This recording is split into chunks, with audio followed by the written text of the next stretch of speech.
What's up, you guys? Brian here at 3TR, and welcome to episode 176 of my weekly Q&A show, The People's Questions. We got a pretty standard episode this time around. We definitely got a couple of newbies for this particular episode, but mostly a lot of my standard viewers, I would say, which is always a pretty good thing, and including a couple of returns. Starting off real simple with the first few questions coming from a regular of mine who is making his triumphant return, Mr. Techno Bacon. Always thought that was an awesome name. And you want to know, would I be down for a Back to the Future remake? I recall the director recently saying that as long as he lives, he would never allow a Back to the Future remake happen. And I have to agree. There's just something about Back to the Future that's very, very classic. And I don't think that can really be repeated again. Because it's like, where do we go from here? It's like, we went back to 1955, and that took place in the 80s, so if we were to take place now, are we going to go back to the 80s? I mean, that would just be a little world. And if we ever do go to the future, where are we going to go like 20 years to the future? I mean, if you actually see 2015 in that film, it doesn't really look anything like 2015 now, so I don't think, just personally, I don't think they should try doing something like that. It's just not necessary. Your next question is, what do I think Rocksteady should do now that they're done with Batman? Well, I think the obvious choice is to go with Superman. They made so many Superman references in Arkham Knight, and personally, I think that would be like the next real challenge. I don't recall there's ever actually been a great Superman game. I mean, even before the Arkham games, there had always been a lot of really good beat-em-up Batman games. And as far as I can recall, there's only one decent Superman beat-em-up game, which is the Death of Superman game, right in the NES. So I think if they could pull a Superman game off, and that would be just as good as the Arkham franchise, I think that would be a monumental achievement in terms of gaming, because Superman's just so hard to do, especially with, Superman 64. So I think Superman would be the next choice, but it would certainly not be an easy challenge even for them. Next question is, McDonald's or Burger King? McDonald's. It's been a while since I've been to Burger King, but I do recall I do like their chicken nuggets a lot more than the chicken fries or chicken nuggets that they have at Burger King. The next two questions come from a newbie going by the name of Jeff, and your name's a lot long, but you just want me to call you Jeff. And you want to know, how should the next Infamous game be? When, where, and who? Well, personally, I wish Cole would make his return. I really don't think he's actually dead, especially with the ending of the second game. I wasn't really a big fan of Desmond in First Son, or Second Son. So when obviously take place after the events of those games. I wish they would actually the official ending would be that Desmond goes evil, and this is a good reason for Cole to make his return. So yeah, basically, the next Infamous game, I would have Cole make his return back from the dead. Desmond's the bad guy who went all corrupted, and Cole's got to stop him. Your next few questions come from another regular of mine going by the name of Dark Skull, and you want to know, what do I think is a better series between Monster Hunter, something with a T, and Soul Sacrifice? Well, I can't really tell you because I've never heard nor played any of these games. I mean, I think I've heard of Monster Hunter once, but I've never played it. Your next question is, would I be excited for a Kingdom Hearts fighting game? If so, would you have any ideas for one? A Kingdom Hearts fighting game? That's really hard because most of the combatants are using keyblades, but, well, Kingdom Hearts fighting games, I just don't think you have enough characters to do that. And all of them would just be so similar because a lot of them are using keyblades. I mean, I guess you could use characters like Ansem and Xemnas, which, and members of Organization 13 that are all using different weapons, but it would just be so all over the place. I really just don't think you can make a balanced fighting game with Kingdom Hearts. And the last question is, speaking of fighting games, what did I think of the original Star Wars Revenge of the Sith game on PlayStation 2? That's actually one of the very, very few games that's actually based on a movie that I thought was good. And as I recall, it's more of like a hack and slash, and then when you actually take on Jedi or Sith one-on-one, it kind of goes into a fighting game style. I do recall really enjoying that game. very, very much. I really wish I'd kept it for my PlayStation 2, but as far as I can say, I thought it was a great game. I think the fighting mechanic really did work, and it even allowed you to play out some original Star Wars duels very, very oddly, which I thought was a very interesting idea for that game. The next two questions come from AWig22, and you want to know what game surprised me the most at E3. Definitely Final Fantasy VII. Did not see that coming, that Square had been teasing that for years. And now that we know it's a reality, I'm just so excited because Final Fantasy VII is undoubtedly the most important video game I've ever played. So to kind of see it come back to form is just, you know, just brings all really good feelings inside. And your last question is, what game disappointed me the most? Disappointed.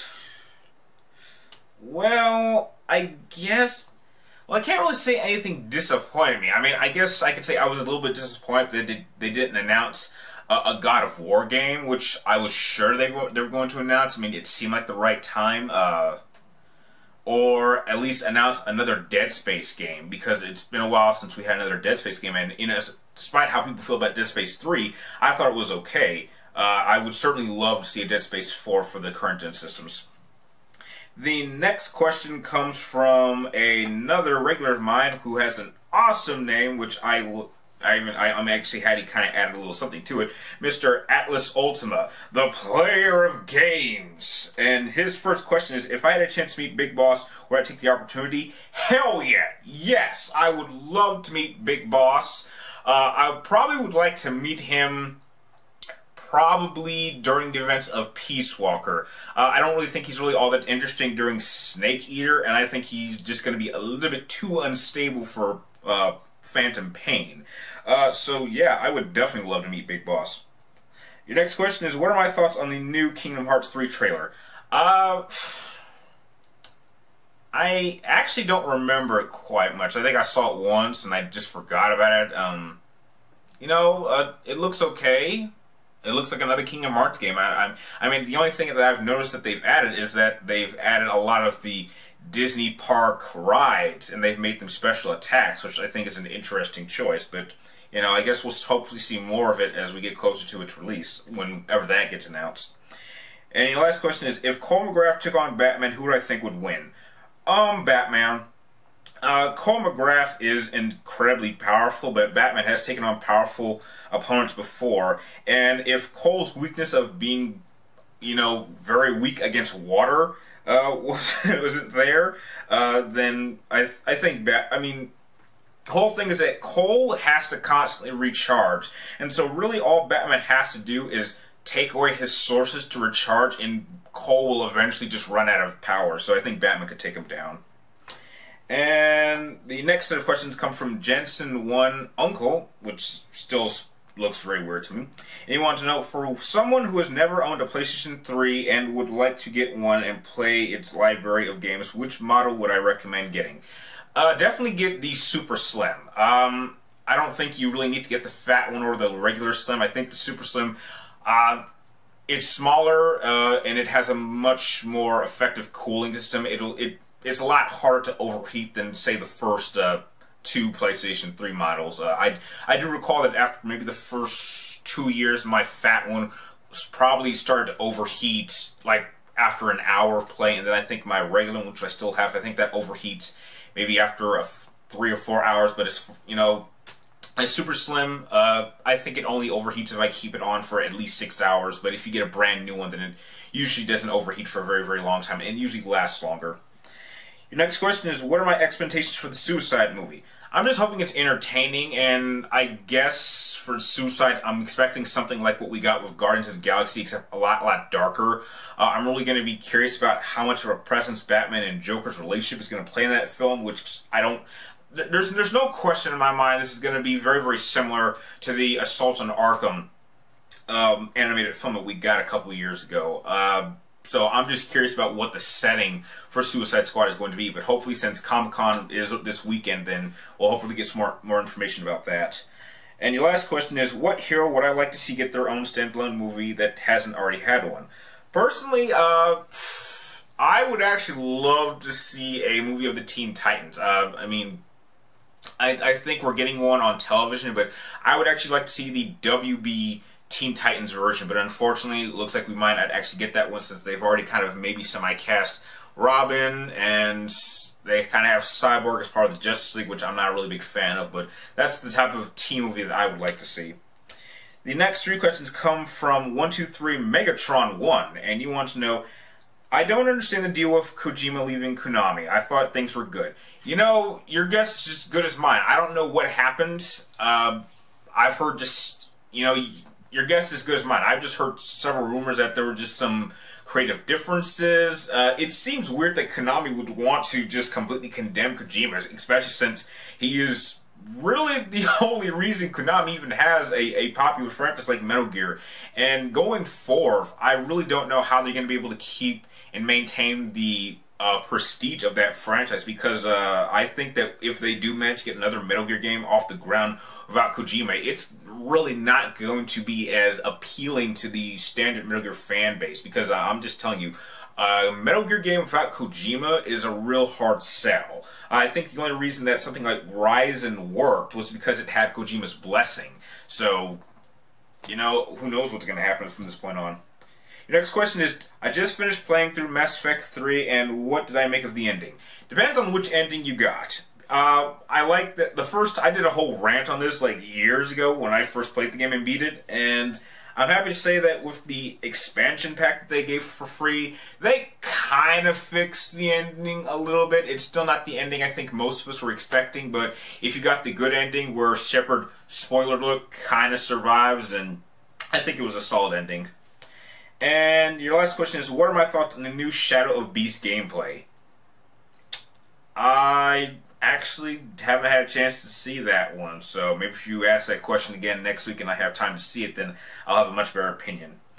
And we're now getting to the last set of questions, and the first one comes from BlueFat PvP, but you would like me to call you Chris A. And you wanted to know, what were my thoughts on the new Star Wars Battlefront? I'm not going to get it. I did a whole rant about this. I'm not a fan that we are reducing ourselves to only 2 factions. I hate that we don't have space battles. From what I've heard, the aerial combat is terrible. And from what I've heard, the maps aren't even as big as you would expect. I'm just not a fan of this Battlefront. I will not be playing it, and as far as I know, I will not really be talking much about it on this channel. I'm just avoiding it. If anything, if I can get my hands on older copies of Battlefronts 1 and 2, I would do Let's Plays for those games, but I have no plans on getting this new Battlefront. And the last 3 questions of the episode come from William Lowry, but you just want me to call you William.